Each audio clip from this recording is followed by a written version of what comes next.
Hello, everybody. Today I am really pleased to be joined by Alex Depledge, who is the founder and CEO of Resi, which is an online architectural platform.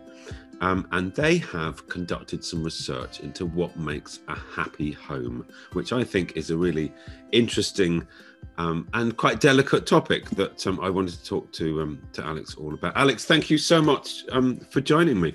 Perhaps if you could just start, for the benefits of our audience, with a bit of an explanation of what Resi does and how you do it and why you do it.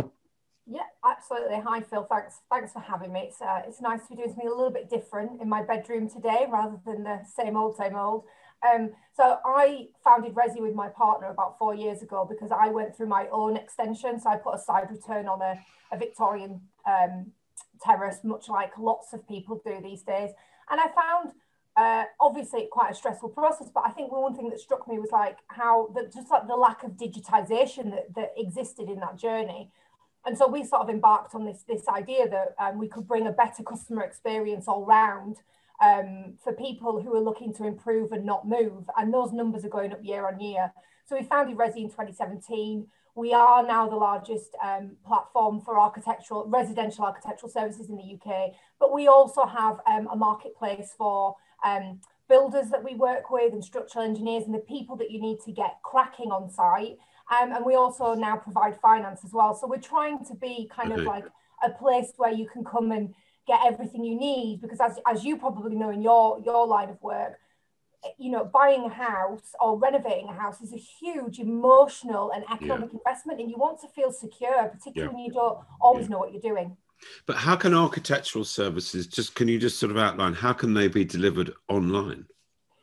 Also a great question, and one, it felt like we were pushing water uphill on for a long time. You know, lots of people say, well, how can you not do some, you know, how can you transform my home without seeing it? And actually the truth is the technology in this space has come on leaps and bounds over the last few years. And so we do visit the home once to do a survey.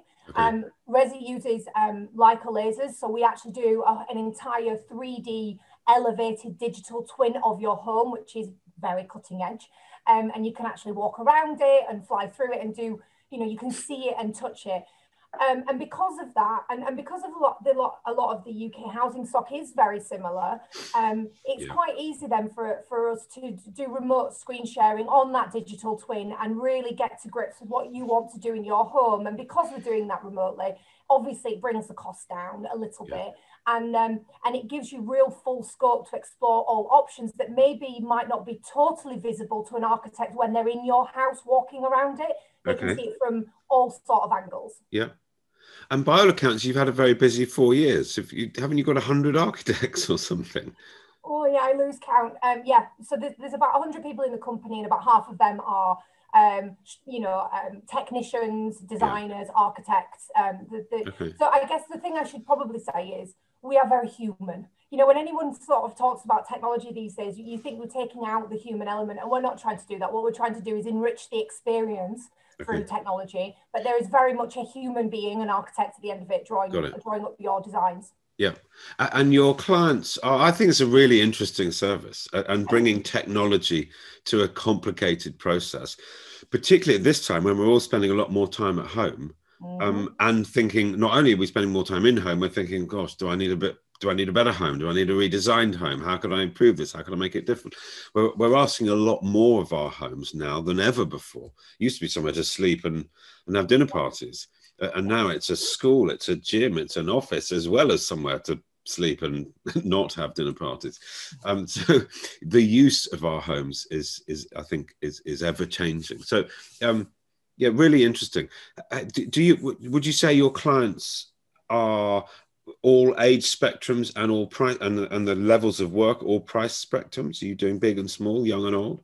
Yeah, what I would say is it's people always say to me, you know, who is the Resi customer? And it's actually it's a hard thing to define, because, you know, we've done a project in practically every postcode from Aberdeen down to Dorset.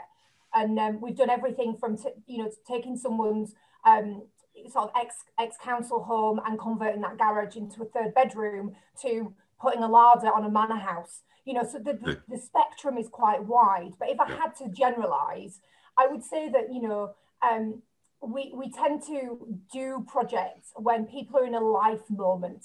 So they're having a baby, they're getting married, they're downsizing, or their parents are coming to live with them. You know, it's all, like you said earlier, we're asking so much more of our homes these days. You know, 23, even before the pandemic, 23% of people on our 2019 survey responded that they were working from home some of the time. And actually there's been like a 10%, 15% rise in multi-generational homes now. Really? So I think it's because we're asking more, that this idea of like expanding and changing your home is becoming more and more prevalent across the country. And it's really hard to kind of pin people down into a box to say this is the sort of person.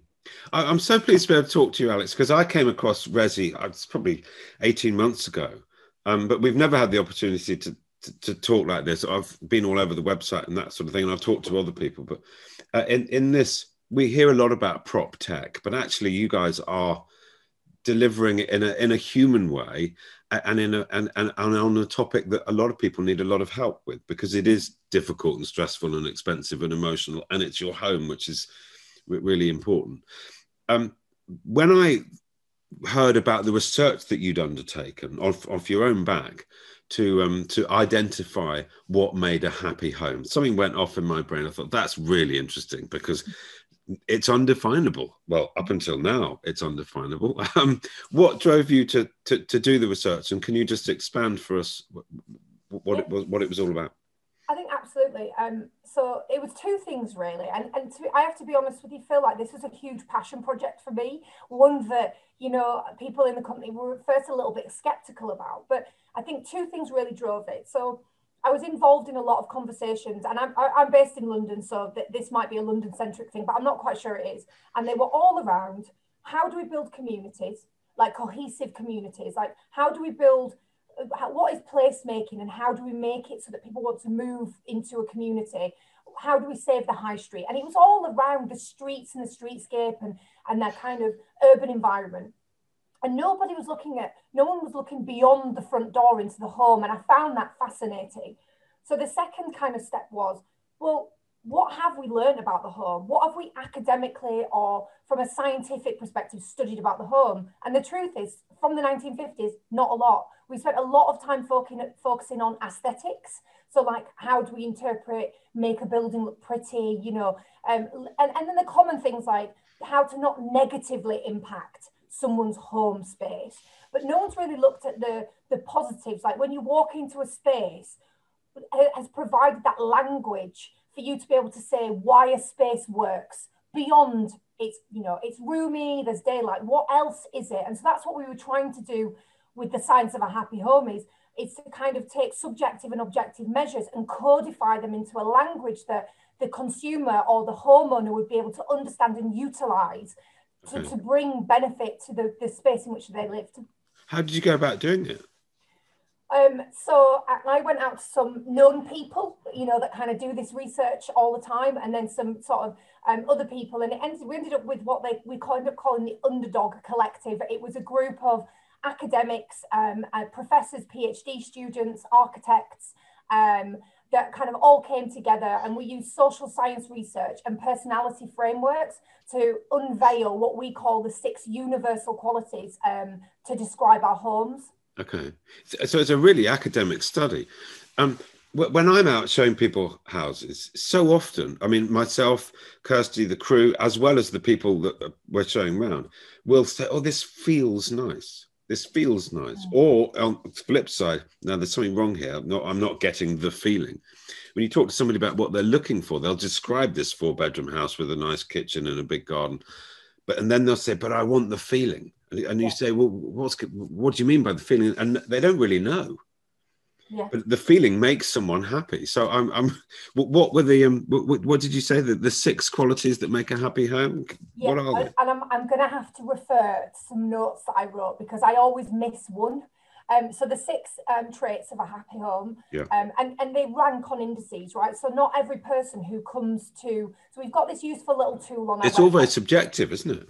Exactly. And so you can actually check yourself, like after this film, you're going to have to go on the link and see if your home is happy and where you sit on that spectrum. But the 6 qualities are secure. So So that's really about shelter, safety, security, you know, the things that you would kind of expect, an emotional peace of mind that you walk into a space and it feels right and it feels physically secure. The second is nourishing, and that's really all about how the physical elements create healthy conditions to live. So that's light, sound, ventilation, the materials that we're using. The third trait is adaptable, and this is really all about how our homes can meet our changing needs. And actually, this was probably one of the strongest indicators that we found in all of the people that took the survey, and there was over 4,000 people nationwide. And that's because, like, we often think that, like, it's the size of the master suite or the, you know, the size of the smallest bedroom is really going to have the impact. But actually, we found out that your ability to change the layout within your home to make it work for the age stage phase that you're in was twice as important as the size of the smallest bedroom. So that adaptability is hugely important. Do you think people looking around a house recognize that? I mean, I completely agree with you in the study, but actually, do people themselves register that, how important that is? So I think two things. I think, first of all, we've never asked them. So I think by asking the question, it kind of made people go, oh, hang on a minute. Like, I actually, what is important to me? And that's what played out in the answer. Yeah. And so I think typically, no, I don't Yeah. think so. I don't think you walk in and kind of Again, music to my ears, because I'm often saying to people, choose a house that will evolve with you and your family as life evolves, because it does evolve. And what you needed 1 year, you may not need in 3 years' time. You want something different. So a house that can be adaptable and flexible is massively beneficial. And so we're in the same line of work. So, you know, when you're bringing people in and showing them a property as is and saying, think about the future, one of the things that we now do in our work at Resi is when people come to us saying, look, I want a loft extension, we're like, brilliant, we can deliver that. But can we think about where are you going to be in 10 years' time and what we're building? Can we, you know, do we need to put in sort of underwater drainage, because you might end up needing to put in some sort of, like, you know, wheelchair facility if your elderly parent comes to stay, and all of those kinds of things. It's very, very difficult. And I always bear this in mind, advising people to forecast and plan for a life that you don't want yet and you've no interest in yet. But actually further down the track, you know, you will be interested, but it's not kind of on your radar. So it's great to get people to think. It is as well, because one of the things that we try to drive home is doing some of this stuff now is going to be so much cheaper than getting to that point and going, actually, I need to have a walk-in shower. You can think about just laying the kind of the piping underneath it. Anyway, I digress. The three others, very quickly, go for it. Are relaxed, obviously. So 90% of people say that the most important trait of feeling that they want in a home, you know, whether it's social or private, is relaxed. So that's hugely important, that it's calming and you feel like you're at ease there. Fifth one is connected. So we need spaces that are sociable and allow us to interact with the outside world, whether that's gardens, balconies, how you structure the home. And then finally, and this has always been a bit of an awkward phraseology that we never quite landed on, but we called it mirrors. So this is massively important to people with the adaptability. It's the fact that their home reflects their personality traits. So one of the things that we try to advise consumers on now is, please don't, you know, get copper piping because it's the latest fad. Let's think about you and what your home is a mirror of yourself. So let's design it and evolve it that way, because if you do, it will stand the test of time. So they're the six traits. Okay. You mentioned sort of comfort and I mean, you didn't actually say well-being, but I think you meant well-being in various ones of those. That's a big kind of buzzword at the moment. People who are looking for well-being and comfort within their home, what should they take from the research, do you think? I think it's exactly that I think we need to shift away from evaluating homes as properties. So the British, I find this really comical about British people, but we love our homes as assets. There is something about the home as a man's castle that's just kind of really ingrained in us as people. And so we talk about homes and how big they are, how many bedrooms and bathrooms and things, and we need to shift that away into actually personal environments and how they perform for our well-being, which is what we try to drive at in those six traits. So I think you touched on it already, there's three things really. it's about future proofing. So it's about not for the now, but like where you're going to be and what choices you make now. It's about designing with you and your household in mind. So, if you're not an extroverted household, like you're quite an introverted household, you don't really entertain, you're going to think about what that house needs to do a lot. You can have a lot more tranquil spaces in there than you are going to have socializing spaces. And then you really need to think about designing as a process and a conversation rather than a thing and a tick in the box. Mm. I just the same as you. I find it fascinating because it's so intricate and everybody's different and there's no right or wrong. It's what suits you. I think when you're moving your way up the ladder, you do need to have a mind of one day, this isn't a forever home, it will be sold. And therefore, how are you going to, is what you're doing going to enhance or detract from the value? It might suit you. But I guess equally, as long as you know, well, this is really going to suit me and I love it. Somebody else might not, but I'm living in it and it's my home. Or this is going to enhance the value. It's perhaps not the way I would have done it, but I'm going to sell it in 3 years' time and buy what I really want. That's, again, a change of mindset, but it sounds as though you're talking people through that. And I think so one of the best examples I think I've got of that is that, for the longest time, we've had this drive towards open plan living. And a lot of that's driven by, the developers because it's cheaper to build that way. And so what we try to do at Resi is future-proof and build in adaptability. So, if you've got little kids like I do, I've got a 2 and a 6-year-old, and I live in a house currently at the minute where the kitchen is not connected to the living room, and it drives me insane because I can't just shove the food across the breakfast bar. What we actually found is that people with kids under 5, open plan really worked with them. But for kids 5 and over, what they needed was the ability to cordon off space and create different areas for people to work in and privacy. So when we build now, we might build for you an open plan space because you've got little kids, but we will put windows strategically in the right places. So if you want to then build, a wall between or put a pocket wall in or pocket doors, you're able to create what I call broken plan. So you're able to create those zones and those different uses at different times. And I think that's really important when you're thinking about the design process. Very interestingly and rather conveniently on that topic, last night I had a Love It or List It revisit program that went out on Channel 4. Right. It was up in Newcastle. And at the beginning of the process, the couple had said to Kirsty, we love open plan. We want to be open plan. They had 2 very small children. And Kirsty talked them out of being completely open plan and gave them an opportunity to shut off a bit of the living room. And I went back to see them after lockdown 1 and they'd done it and it was absolutely beautiful. And they were so relieved that they didn't do open plan because during lockdown, there was a Zoom call, a telephone call, there were kids playing, it was somebody on the phone. Completely open plan would have been an utter nightmare. Yeah. So I wonder through these changes of the last 12 months that people are reassessing perhaps the dynamics and the way they live. I think so. And I think that, like you said, as we increasingly spend more time in the home and needing to work harder for us, and that's been a trend before lockdown, we have to think about how do you get your house to multitask? Which sounds a bit, like a character, but it's true. And so, and so I think what we're trying to do with this report is kind of raise the awareness. So not come and use Resi because there's loads of great architects out there, use it if you want, but actually have this conversation when you are buying a home or when you are changing your home, because it will set you in good stead going forward in the future. I love it. How do people get hold of the report? Well, if you go to resi.co.uk, on the homepage, there's a link to the Happy Homes tool. So you can go through and take our quiz.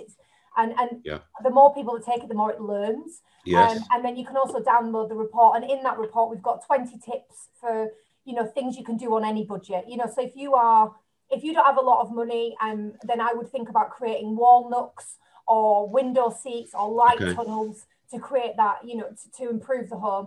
And if you've got some more options and statement windows or balconies or garden working, create an extension from kitchen into garden, that kind of thing. So I think there's lots you can actually do without spending a great deal of money. And so that's what we try to do, is introduce some sort of new and innovative ideas. Cool. Yeah, I've often said it's not how much money you've got. It's not how much you've got. It's actually what you do with it. And if you can be clever, and if you can make something a little bit different, a little bit unique, that will suit you, and it will stand out when it comes to selling. Could we perhaps, Alex, just generalize a little bit more for our audience who are already in their homes about methods of, or, you know, sort of easy options for adding value? I mean, add space. Add space adds value. Something I've always said is it's cheaper to build space than it is to go out and buy it on the open market. But where should they build space? Where it is. Well, I mean, there's a holiday, but I agree with you there for sure. I think so. I mean, like, I'm not a tax advisor, so sometimes when you talk about this, you have to be a bit careful. But you know, we've had a big increase in demand for like wooden lean-tos. So rather than doing a full kind of like side return on the edge, you can create an office space or a gym space or a playroom in that kind of strip of corridor down the side of a house, and it's you know, there's no foundations to dig, and you know, you can do that usually under permitted development. Yes. I think sheds, the tiny houses have been quite popular. But I think really sometimes I would look at just the footprint of the house, and is there a wall that you can remove that's not load bearing that might be able to open things up or replace it with a pocket door? And then I think multi-using spaces. So you might have a guest room, right? And that guest room has got a double bed in it, and probably like it's the junk room that you shove everything in. There's lots of scope then to make that not only a bedroom, but potentially like an office and a gym all in one, if you cleverly arrange the way that the storage and the things work together. Yeah. It's just thinking it through a bit more. Well, you've done it academically. All of our houses, or most of our houses, were built with our kind of Victorian Edwardian ancestors in mind, and the way they lived and the way they entertained, which is entirely different to the way that we live. As you say, removing corridors, removing stud walls can really open out a space, and it's about usable space. It's not. I've been in some flats that aren't particularly well arranged, and then you go in a smaller flat that's actually had a bit more thought about how it's arranged, and although it's smaller, it feels bigger because you've got more usable space. Yeah, and I also think that, I mean, this is a tiny plug, but I do it because you asked the question. We actually ran a Happy Homes podcast off the back of this report, where we had some world-renowned architects, some mental health specialists, like some people that were really in tune with what. And actually, I listened, there's 6 episodes, and I listened to them all, and they've got some great ideas for exactly this. Like, how can you build well-being into your existing home without moving or necessarily extending the space? Yeah. So I think that's also worth a listen if people that are watching this are interested in you know, looking at their home and seeing if they can make it happier. I must confess, I listened to a couple of them yesterday, and they were very good. Yeah, as you say, you've got some real experts on there. How about the industry as a whole, and the house builders and that kind of thing? Is there anything that they can learn from the research, would you say? Well, I mean, I think so. So I think, and this is not just from our research, but there's some great architects out there, like Dina, who I always forget her last name, that's looked into what children need in a home. Yeah. So I think, you can't get away from the fact that people need to make a profit when they build houses, and so there will always be commercial consideration. But I think if developers want to develop with more well-being in mind, then there are some things that our report suggests that you just shouldn't compromise on, and that is some sort of access to outside space. So balconies or gardens, they really should just be left alone. I think developers also need to, it wouldn't cost that much for them to consider broken plan rather than open plan, or at least making it open plan with the ability to make it broken plan. Got it. And I think the other thing as well is they should be aware that the people that come to a 400 unit development are all going to be different sorts of people, and therefore they need to build in difference amongst the housing stock for people to feel an affinity and an emotional attachment to their home, rather than it just being the paper and the color of the carpet that changes, you know, their home compared to next door. Okay, that's quite difficult to do, but I hear what you're saying. Yeah, rather than I bought one of the 2 beds and they're all the same. Yeah. I've chosen something that's a bit more designed to me and how I live.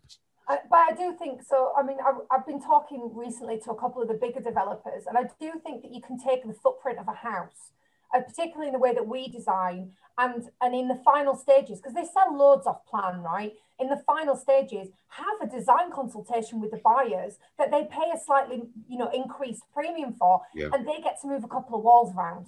I think there are ways and means we can get creative with making sure that the homes that we build last. And the part of the reason for that, for me, is that, we build a home and it has to last 100 years. Because if it doesn't, tearing that down is just creating so much environmental damage that we need to be building for the longevity. And that means future-proofing homes at a developer level as well as an individual level. Great stuff. And you at Resi, how are you using the report in the work that you do for clients? So you commissioned the report. It's for everyone to read and benefit from, but how are you able to use it within the business? Yeah, so I mean, our team was actively very involved in the kind of conception and then sort of the understanding the results that we got back in. So we had quite some quite culture carriers that were already in the business, very excited about it. And what we've done is we've peppered our findings throughout our processes. And so what I would say is, Resi's USP in terms of a design product now is that, like, we design happy homes. We take you on this journey where we talk to you about future-proofing, adaptability. We talk to you about relaxation and the qualities you want your home to have. And that's how we try to design. And some people are a bit like, oh, go away with your mumbo jumbo. And some people love it. So, you can kind of lead a horse to water, but you can't force it to drink. So we do very much sort of build it into the whole journey and try and orientate our clients around it. And are you able to help your clients before they've bought the house? Actually, yeah. So one of the things that we know, so we've been going 4 years, and I would say a good 50% of our customers that come to us in a month are in the process of either buying or selling a home. So it's a huge section of our customer base, and they always have the same questions. What latent value is in this home? How much would it cost for us to do that? Is it going to require planning permission? That kind of thing. So we actually have we call it a grow your own. That's what I talk about with staff. Sorry, it's actually called the grow your own home report, and it's £95 on the website, and it gives you the answer to all of those things. So we were trying to create a low cost product for people that were buying, so they didn't have to go and grab their architect or builder and drag them to every house viewing. Actually, if you find something that you really love and you just want to understand those parameters, then this sort of report would be really, really useful for those types of people. I realise I'm putting you on the spot a little bit, but you said at the beginning, so it is an online architectural service, but of course it does need a visit from an architect or a surveyor to measure it up. What does that visit cost somebody? Between £250 and £300. Just and after that, people are. So I mean, look, our lasers, because they are so quick, so we do everything laser, so you get like a 3D model of the home, and because they're so quick, we can be in and out in an hour or sometimes less. We can do quite a lot of those, so it brings the overall cost down. So a hand-drawn survey is going to be about £400-500, whereas a laser survey, which is more accurate and actually you can have a little walk around it, is a lot cheaper. So we but we only offer those, sadly, at the minute within London Bell and sort of M25 London Bell. But we are expanding into the Cambridge corridor, and then eventually it'll be nationwide. But because they are blooming expensive, I've got to watch it. I've got to watch the pennies while we're in lockdown. You're doing brilliantly, Alex. I love what you're doing at Resi. I really do. I wish you all the very best of luck. And I think the research that you've commissioned about the happy home is a fascinating piece of work, and I think will be really, really well received and massively benefited from. I think it's fantastic. Thank you so much. Really nice to talk to you. Yeah, you too, Phil. Thanks a lot for having me.